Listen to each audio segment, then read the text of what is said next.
Welcome back, YouTube, and thank you very much for tuning in.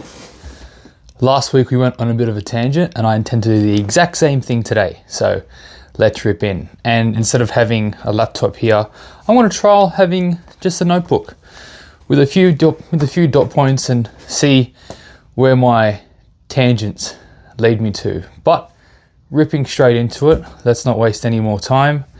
This week went well. We had a few updates come in. So when I say updates, more like we've had a few things going on.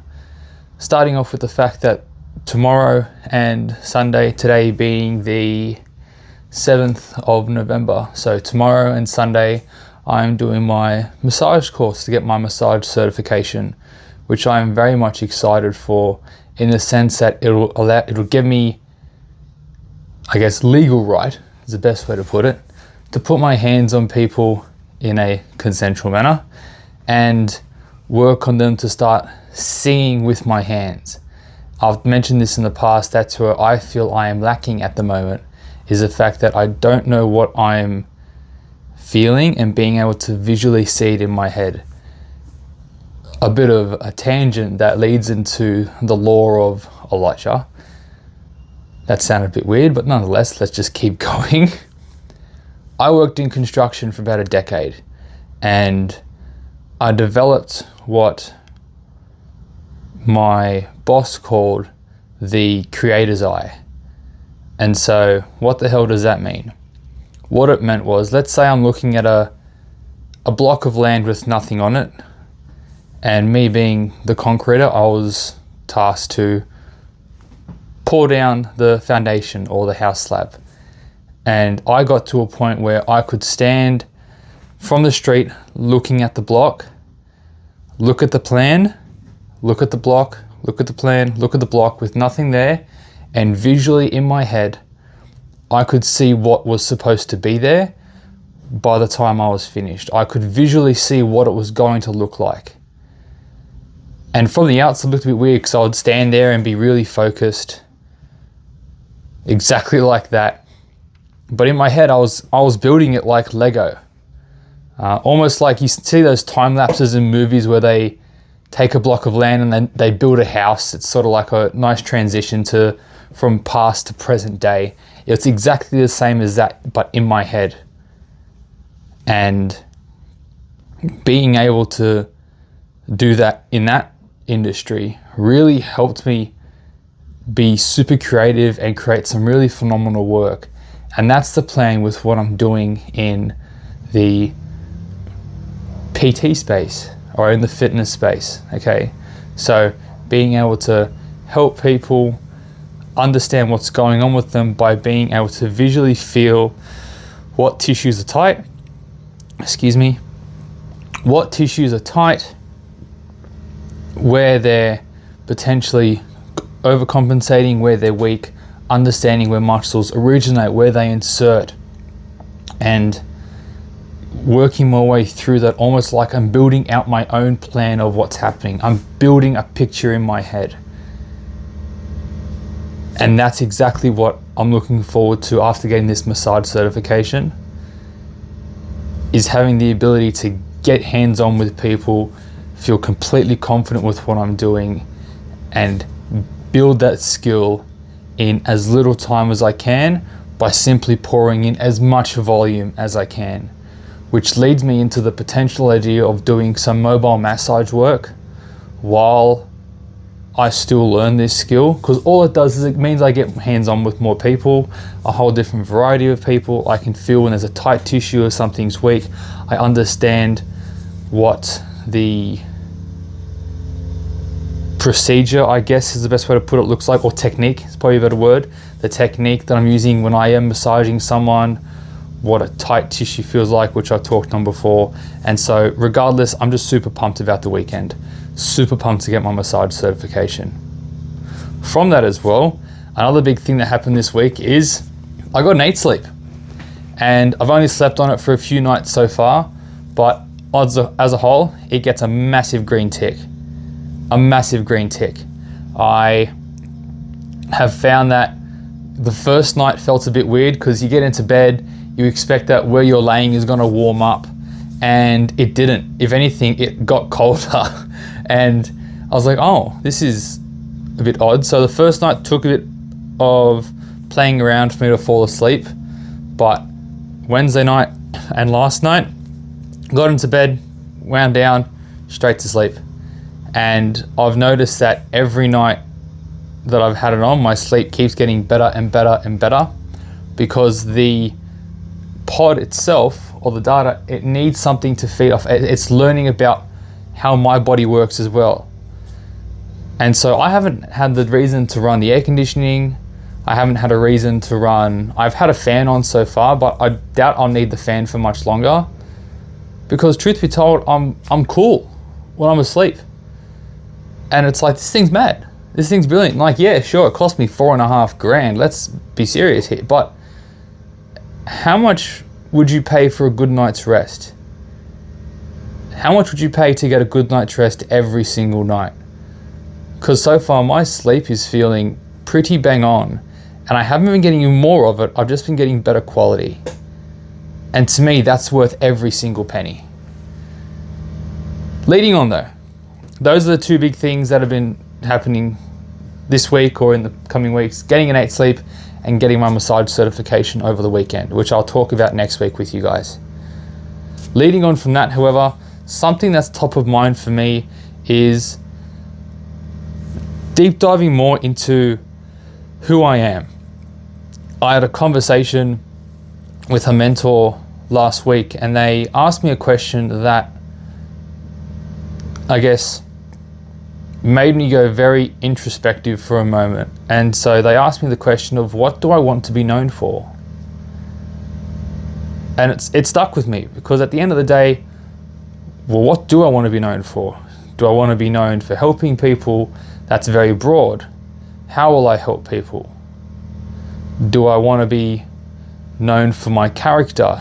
Do I want to be known for my depth of knowledge? Do I want to be known for, like just examples like that? I'm not sure what else to say. And so it has taken me back, but so far the things that stand out to me after conversations with some other people is that I do hold myself to a high standard, that I'm always seeking to improve, or I'm always seeking to learn, that I choose to stand up for something that I don't believe to be right. And I look at a lot of the people that have influenced who I am today in my own character, and the best way that I can, I guess, label these people is they are atypical gentlemen. So what does that term mean? An atypical gentleman is someone who embodies the core tenets of what it means to be a gentleman. They have good character, they lead from the front, but they act in a manner which doesn't align with what you would perceive to be someone who is gentlemanly. I say that in the sense that a lot of the guys that I took my character from are convicted felons, or were convicted felons. Those are the kinds of people that I worked with when I was in trade, and those are the guys that I grew up around. So they had very rough upbringings. They were around people that were not very pleasant, but they held the core tenets of what it meant to be a good man, of what it, and they gave me examples of what it meant to hang around good men as well, to demonstrate the characteristics that you would want in a friend, to always tell the truth regardless of the consequence, to always seek the improvement of yourself and never at the expense of someone else. All right, that whole crabs in a bucket thing. Understanding that a rising tide lifts all ships. That a man is to protect, he's to provide. He's to lay the path, he's to walk the path. And these are all characteristics that I see within myself. And so I would love to say that my label is the atypical gentleman, although that is just a first draft, and I'll keep you guys updated on how that deep dives in the future, for sure. And so that question, what do I want to be known for, has really stuck with me. Again, my answer so far is being the atypical gentleman, because I believe that encapsulates everything that is me. But I'm certainly open to having more of a deep dive and seeing if I can really hone in on what that actually is. From that, something else that I'm looking to hopefully do is move out of where I currently am within the next 3 to 6 months, hopefully by early February next year. I'd love to be out of here. Not in the sense that where I am is bad, but I'd prefer to be in my own space. So I'm at the point now where I no longer enjoy living with people for the most part, apart from my partner, of course. So having our own space would be phenomenal. And so that's really what's been top of mind for me right now.